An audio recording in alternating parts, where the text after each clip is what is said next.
Sam Aiken's eyes flickered open to see only pitch darkness. A wave of stone-cold dread washed over him.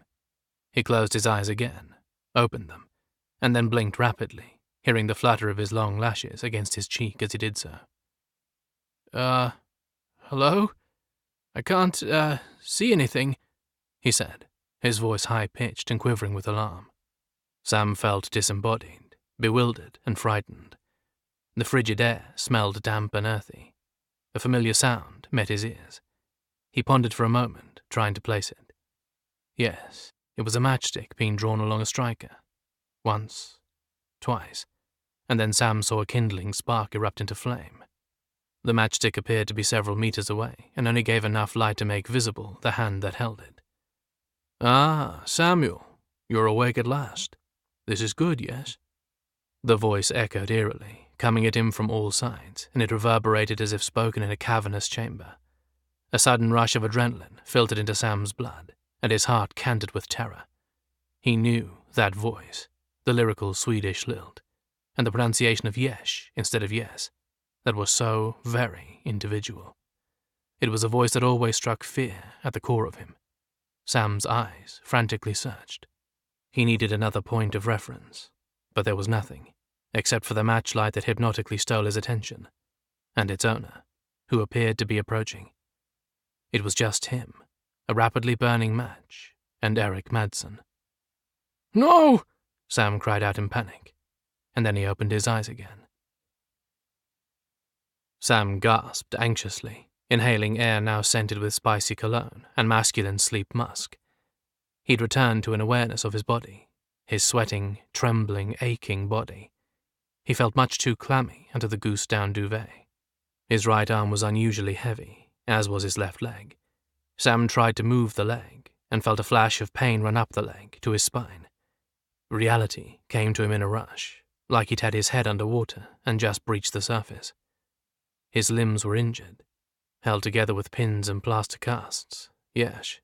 Yes. "Hey, you all right?" This voice was different. Gruff, sleepy and Scottish. Home. A warm, broad hand snuck across Sam's bare chest and rested over his heart, which fluttered frantically like a moth desperate to escape its entrapment in a jar. "It's okay. You're safe. I got you." Tears leaped to Sam's eyes as they adjusted to the half-light of his and Declan's bedroom. He took deep, shuddering breaths and focused on the weight of that big, warm hand on his chest, anchoring him to the bed.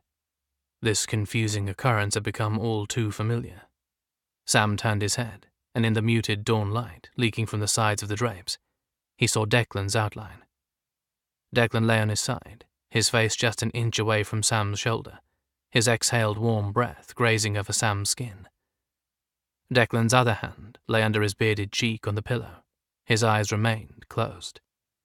"Sorry for waking you again. Was I shouting?" Sam's voice came as a sleepy rasp, and it was edged with frustration. "Do you not think it would be better if I slept in the spare room? You haven't had a full night's sleep and—" "Don't!" Declan interjected sternly. Sam asked the same question nearly every time he awoke from a nightmare, his hair sweated to his brow, and his body trembling in fear. Declan could only guess what horrors made his fiancée cry out and struggle in the night. There was no way he would feel comfortable to let Sam wake alone in that state, and he wouldn't even consider the thought of Sam sleeping elsewhere these days.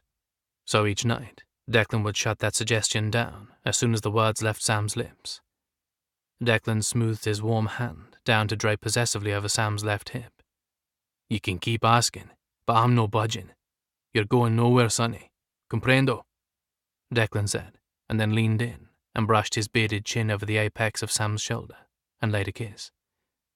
Sam shook his head. "I don't deserve you," he said under his breath. "Away and shite. I'll not hear that rubbish.